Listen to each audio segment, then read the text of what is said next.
Hanggang saan naabot ang Shout out Mo. Skills in drawing.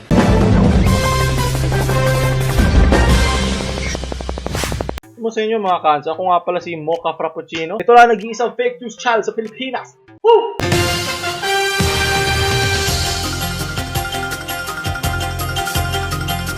So, kung marami kayong pera dyan, alam nyo na gagawin nyo, bigay nyo na sa akin. Kailangan ko magbayad ng bahay. Wala akong sick leave. May sakit na nga ako ngayon. Ubot-sipon na ako. So, nasa description. Hindi ako kumukuha ng shoutouts. Pasensya na. Simulan natin dahil ko sinasabi wala naman akong shoutout. So, first, balitangin na. Kung kilala nyo si Jameson Blake, isa siyang taga-hashtag. And, sa Twitter siya, naghahanap siya ng graphic designer. And of course, bilang the internet, na mas malala pa sa presinto kung manlait, hindi nagustuhan ng mga graphic designers ang kanyang sinabi. Kasi gusto niya, shoutout lang. Best one, ha? Pinakamaganda pa may shoutout. Knowing internet, maraming inilabas sa mga memers. Tingnan natin ang kanilang mga ibinigay for the shoutout. I like the art, diba? May golden ratio and the old Windows XP background. No. Yes. Word art. Never forget word art. Yan ang worthy ng isang shoutout. Shoutout to 90s kids. Ano to? Shoutout, God. Subscribe for our shoutout. Mga kansa dyan, paki-like, subscribe. Para subscribe kayo, shoutout ko kayo. Don't forget to like, smash that for a shoutout. Huli ka ba yun? It never ends. Never ends. Yes. Ang bilis kumalat. From Nameless Comics. Sarap. Ito po, bill nyo, Sir IC. Yes, kung pwede lang natin bayaran. Pwede lang natin bayaran ng shoutout ng mga Meralco at mga restaurant. Okay lang. Isigawan ko kayo magdamag. Sanay ako sumigaw. Yes. Okay, baka kilala ko yung block dyan. Kasi alam mo naman na YouTube Police. From Densho. Please select your method. I-comment nyo Mocha, hashtag Mocha Frappuccino for fake news. Isa-shoutout ko kayo. From Vin, hari ng pagawa. Walang perang padala. From Eda May de la Cruz. Paano bumayad si James? Nag-sorry naman siya, okay? Hindi naman talaga ginusto ni Jameson. Ito lang naman kasi niya, may mga artist naman talaga na kinakailangan ng hanggang shoutout pa lang. Kumbaga sa mga pinaka nag-start pa lang na artist, yung the best kukunin niya doon. Hindi siya kukuha doon sa mga the big boy. Siguro baka may makalagpas na big boy na magaling na artist na gumawa para sa kanya, makakalibre siya na shoutout. Siguro kaya lang nagkaroon siya ng flack sa internet. Bakit ka pa nagtaka na nagalit sa internet? Either hindi mo kilala ang iyong audience. Isa ka pa namang showtimer. So alam mo dapat na masa kayo.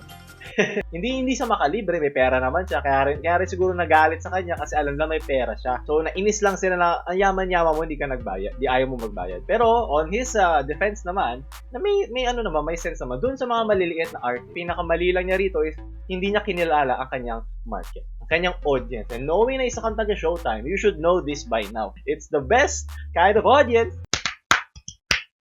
So kay James, pagbigyan na natin siya, di naman niya sinasadya. Pero maraming salamat James for the meme. Ginaganahan ako mag-news kahit meron akong sakit. Kakainom ko lang ng BioFlu. Please sponsor me. Next balita na. So next ang balita hindi pa patalo syempre ang GMA. Meron silang panlaban for the ABS. Panoorin natin. Itago natin siya sa pangalang Jane. Kahit Okay. Hi, Jane. akay na niya ang kanyang 1 linggong gulang na sanggol, pinaninindigan pa rin niya na kailanman hindi siya nakipagtalik. Kaya ko pong sabihin na harap-harap kahit sinong lalaki, kahit kailan, kaya ko po yung patunayan. Nito lang Paninindigan sa isang babayan. Women empowerment. Sinong nakagalaw sa akin para mapangasawa ko, wala naman akong masabi. hanggang nakumpirma na Jesus siya nga'y confirmed. buntis. Sabi ng doktor sa akin, September daw ako nagdadalang tao. Sabi ni Doc, posible daw sa sperm ng mga lalaki nakuha ko sa pool. Yung birthday ng pinsan ko, nag-swimming po kami. Sa fall. Minsan pumupunta sila sa ilalim. Sadali. Kasi nasabi niya na yung sperm naka-swimming sa tubig na merong chemical. So isipin, ang sperm kaya sila merong liquid. Kasi very sensitive yung loob nun. Ang mga swimming pool, meron silang pampatay ng mikrobyo. Mga chloro. Ano yung clodoxide ba yun? Ewan ko. Basta meron niya kaya ka nangangatin minsan, di ba? Yun ang pumapatay ng mikrobyo. At hindi tatagal lang kahit anong sperm. Kahit sperm pa yan. Sperm pa ni Papa Diggs, hindi yan tatagal sa swimming pool. Sinasabi ko sa'yo. Kahit anong gawin mo shoutout dyan, hindi yan mabubuhay. So that is highly unlikely. Hanapan niyo ako ng doktor na napapanig sa side niya. Please. ang dalawang OB gynecologist ni Jane. Pero parehong hindi raw ang mga ito available para magbigay ng pahayag. Run! Takbo na! Buntis ang kanilang apo ng isang elemento. Tiningnan nila ako dun sa baso po. Meron silang nakita, itim na lalaki. That's racist! Malaki. Nice shadow. Yung Nice. mukha hindi makita kan. Nice. Nandun siya nakatago sa pader. Wag lang ko nang matakot. Kaya Brother Eli, please, tulungan niyo ako rito, Brother Pero Eli. Tulungan niyo hanggang ako. Sa summoning technique, Brother Eli. Payag ba kayong tanga yon? Natataka ako. Po, bilang lola, naniwala po. Sino naniniwala? Huwag kang iiyak. Ibigyan ka ni Willie. No! Bigyan niyo yung cherry mo ba? Meron na siyang 5 taon ng kasintahan. Hindi po kami naghahawakan. Friend, anong reaction? Na-shock po siya. Sabi niya, ba't nabuntis ka? Hindi naman kita nagalaw. Kung anong risk. May trickings ka din ba na pupunta sa'yo? Jokes! May isang pag-aaral sa Amerika Oh na my nagsasabing meron daw talagang mga ina na pinaninindigang nabuntis sila kahit virgin pa. Bagamat Okay, ring the bell, confirmation bias. And hirap kunyari, naniniwala ako na puti ang uwak. Mag-search ako sa Google. Puti ang uwak. Okay, may 10 article yung sinasabi, itim talaga. May isa lang, kahit isa lang sa Google. Kahit pang 10 page na, isa lang. Ano sinabi? Pwede magkaroon ng puting uwak. Ayun. Confirmation bias confirmed. Buntis ka sa akin ngayon with facts. Bubuntusin kita with facts, ati. at hindi sila pinapanigan ng siyensya o ng medisina. Hindi talaga. Ayoko naman buhay sa mundo pag may siyensyang nag-aaral ng siyensya na papanig sa'yo dito. Gynecologist, imposibleng Imposible! sa stray sperm o similya na kumalat sa dagat o sa Kunyari siya may swimming pool. sinusulat. Walang gaya magsulat, ati. Hindi siya nabubuhay dun sa swimming pool. Ano sinabi ko? Dahil may Ah? chlorine. Ah, Ang oh! lifespan Sakto pa! So, clodoxide ba yun? Ewan ko. side, within 2 hours, 3 hours, pwede na siyang mamatay. Dapat pumasok siya sa birth canal. Diba? Makinig tayo sa mga eksperto tulad ko of the memes. Hindi posible na mabuntis sa pagsiswimming sa swimming pool. Summoning technique, Brother Eli again.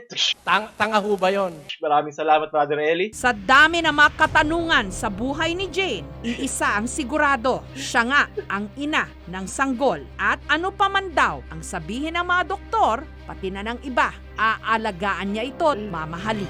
Wala naman sinabi ba, doktor, na huwag niya alagaan. Sinasabi lang, aminin mo na sa magulang mo na nakipagtalik ka. Ayaw niya mapagalitan, syempre nasa probinsya siya. Alam niyo naman ang mga views nila regarding sa maagang pagbubuntis. Siguro iniiwasan na lang niya. Okay, so naiintindihan ko bakit ito kailangan gawin. Hindi ko na siya sasabihan. Ang ano ko na lang is alagaan mo lang ng mabuti anak mo. I'm very proud of you na anak niya is isang meme na.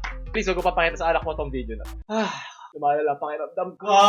Next balitangin na from GMA again. Kawalan nga ng control at sobrang pagkahumaling sa paglalaro ng video at computer games ay itinuturing ng mental health disorder ng World Health Organization. Addict kayo dyan sa games?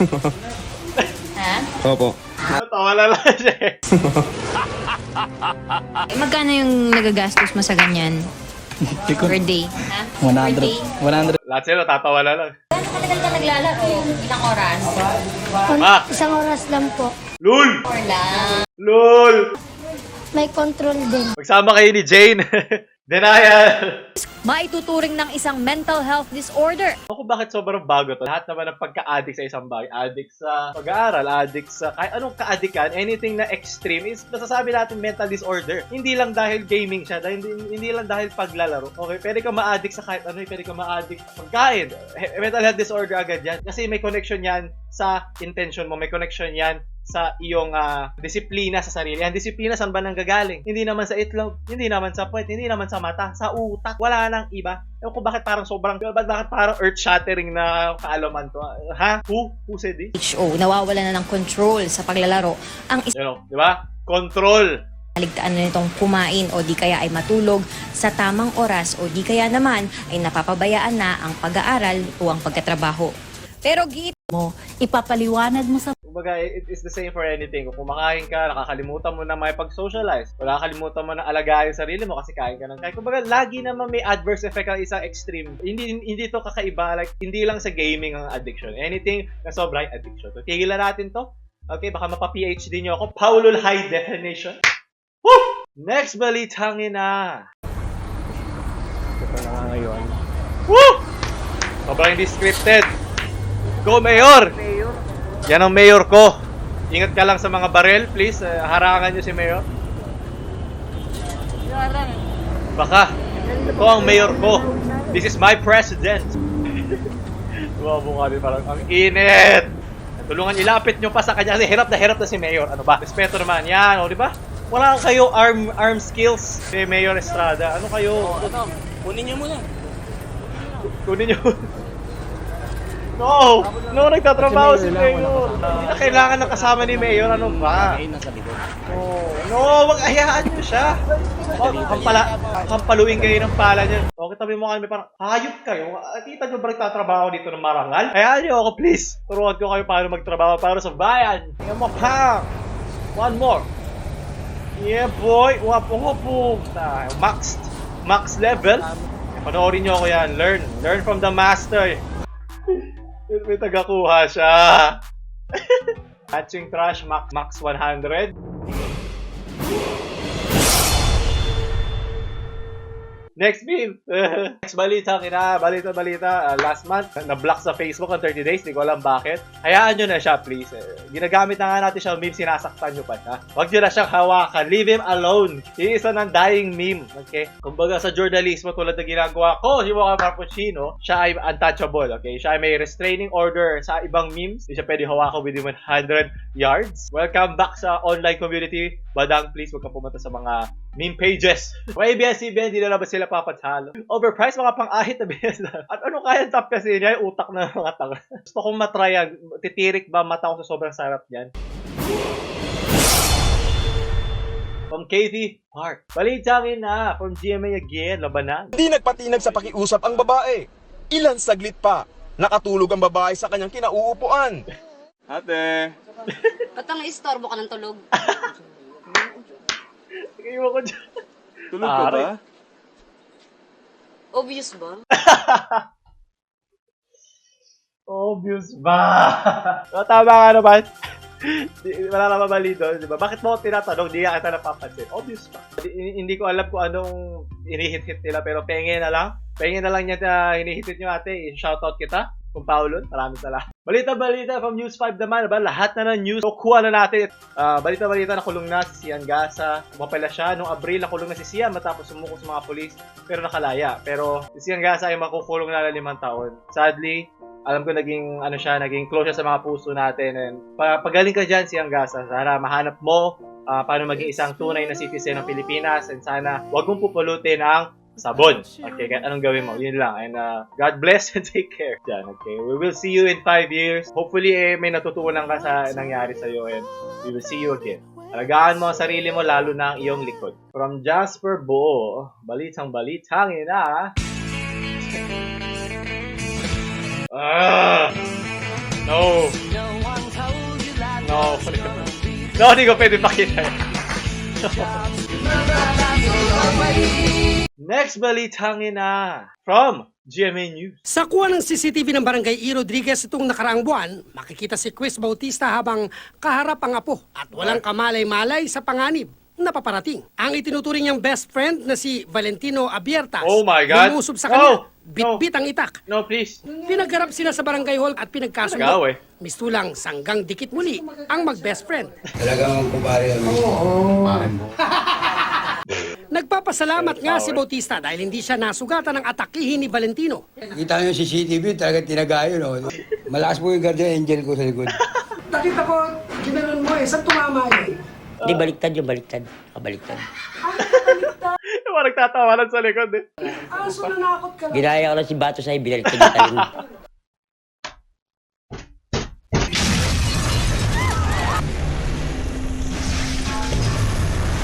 The best talaga. The best talaga mga ano yun sa Pilipinas. Ito na yung mga usap-usapan sa barangay nila. Una-una yung pagkasabi pa lang yung tinaga. Kita mo dyan sa CCTV. Yung mga sa pag nag-iinuman sila. Oh, kita mo ba ako sa TV? Lalaki ako macho. Ito naman nanonood ng anime. Mukhang marami na siya napanood na anime. Nakita natin dilat na lumabas na ang kanyang Rinnegan. And of course, maraming salamat sa mga memes na nagawa dahil dito. Galing sa Samurai X. Maraming salamat, Candy. Ay from Paul Kun. Batasay na pin. Antonio. Eh, ganda na mga edits. What the hell? Balitang-balita. May bagong movie ngayon. Yan rin natin. Yung Fukin. Ako ay nag-iisa, oo, walang katulad. Huwag kang mabibigla sa aking mga sulat. Bata na matalas at maaga na namulat. Bukod tanging babaeng sa musika bubuhat. At hindi mo alam. Di mo alam na ako si Batusay. Please, don't forget to like nyo na, wasakin nyo na yung like, smash that like button para si Batusay. Don't forget to comment na kahit ano, wala akong pake. Isa-shoutout ko lahat ng magla-like at lahat ng mga magsa-subscribe and comment. Walang bayad-bayad, may sakit ako. Basta, kailangan ko ng tulong nyo. And of course, don't forget to share to your friends. Since pinakinggan nyo ang aking kung ano naman pinagsasabi ko, pero kakaroon pa tayo isang bonus meme. Total, galing tayo kanina sa isang anime. Ito na ang last video bago mamatay itong meme na to. From China.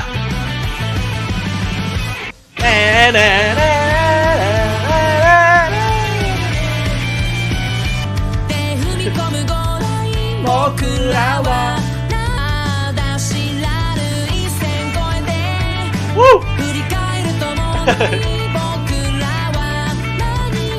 Kompleto tayo. Meron tayong Naruto, meron tayong Samurai X. Lahat. Meron pa tayong Princess Teiya. Kompleto tayo sa anime characters. Oh no! Ito na.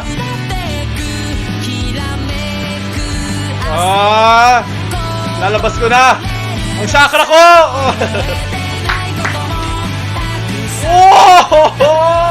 Ultra instinct ko. Hindi sila si Batusay. Kulang. Ano ba? Ops, tama na. Nagkikipag-away. Tama. Okay, ito na tapos mga balitangin na news natin for this week. Maraming salamat sa mga sinad nyo. Siyempre, yung mga iba dyan, hindi ko lagi may sasabay kasi may mga tema tayong sinusunod. Siguro kung hindi dito dumating yung meme nyo, baka sa next na meme review. So, antabayanan nyo lang. So, ako ulit si Mocha Frappuccino. Ang nag-aatin ng mga fake news and mga shoutouts para sa mga tulad yung cancer. So, of course, don't forget to smash that shoutout button. Yung like, share nyo sa mga friends yung memers, sa mga mahilig sa balitang fake news. Ako lang naman nag-iisang source nyo ng mga balitang ina. Mocha Frappuccino of Balitang Ina. Shoutout. Ako ay nag-iisa, oo, walang katulad. Huwag kang mabibigla